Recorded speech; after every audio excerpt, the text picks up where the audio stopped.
ting gutom na pud day, ting lamoy na pud, so wangita na pud tagon sa ato masima-sima. So ako lang nahon-nahonaan, mao may stock na to dire talong, so nagsugba na pud kog talong dire sa among burner. Unya giandam na ko ang mga gamit na gamitono nako, like kana tadtara nya day ako mga lamas dire, tulo ra ka klase god, kamatis, bombay ug loy-ara pod. Mora pod na siya nga na lata kakuan simple sa kinabuhi. Sa anay lang guys, di ko kabaw mo luto guys. Di ko kabaw mo luto. Si Michael lagi tigluto namo diring dapita.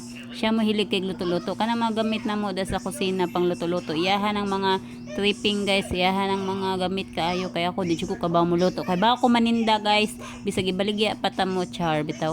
Hilig ko paninda kumpara sa magluto-luto sa kusina. Hilig kog paninda kay mao akong nadak-an sa akong pamilya sa side sa akong mama atig paninda dang linda na kog lata nga kamatis, bombay ug unsa pa na ang mga tindahonon by Ansel. Mo ni ako naandan so kana luto-luto nato day dita kabaw ana day. So kani dito dapitan ahat na ng tagluto dire pero ako day wa jud ko silan sa pagkaon day kung unsa ray na available mo sa day akong kanon day simple ra kay kog kuan pagkatao day di ko mamili og sudan unya kana kay umtay laing madaganan kanala gitaning probinsya nga way day madalali og luto. Luway madaldalig palit, layo ang merkado, layo ang lungsod. So kani naman tay stock dire nga talong, mo pa atong gi sugba atong gikuan. Mo pa natong sudanon, gihimo natong kinilaw kay nagipulan ako sige ka og minantikaan, mantika nga kanang gipretong itlog. Nya naghumba pod si Michael pati pong mantikaa. Nya nagkuan pod siya, nagpritog isda, puro mantika. So nangita na pug ko kanang pinaaslom, so gikilaw ko ni ang atong talong para dali ra siya malawto, dali ra makaon kay dali ra man pagsugba diri sa burner kay wala gitay sugbaanan. So mo tayo matong madali-dali dahil sinugbang talong nya pila raman sila mas ana nya suka ra asin na ra. So lami na kay na atong panudan na so human na natog luto tanawa human nag-prepare o gisagol-sagol na makalaway na kay tan-awon atong gipang buhat diha nya natay bahaw dire gilungag ni Michael ganang buntag mo pa atong gipaniud to pagka magsigig lungag walay kalas ug panud ay walay kalas ug kanon.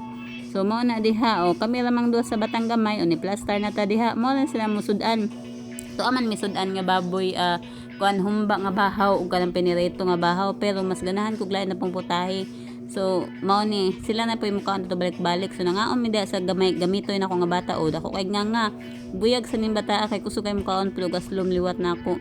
So mukaon siya wa siya pili pud o kaon siya giya kong gisabayan og kaon aning talo nga gikilaw o kana ra pud among gisudan paniud to nangaon mig bahaw nga kanon og talo nga kinilaw dako pud kini kaon akong anak o perting kaon pud yan angay tubig o atong tagaan ingani ra mong kinabuhi diri sa balay day kami lang duha magkuyog hilom sa kay among pamati kay ngano wa pa man ang mga maguwang mo gadag ditawagan na gadag ka ng banha ba perting mga banha magsigpanungog sa manghod magsigig syagit.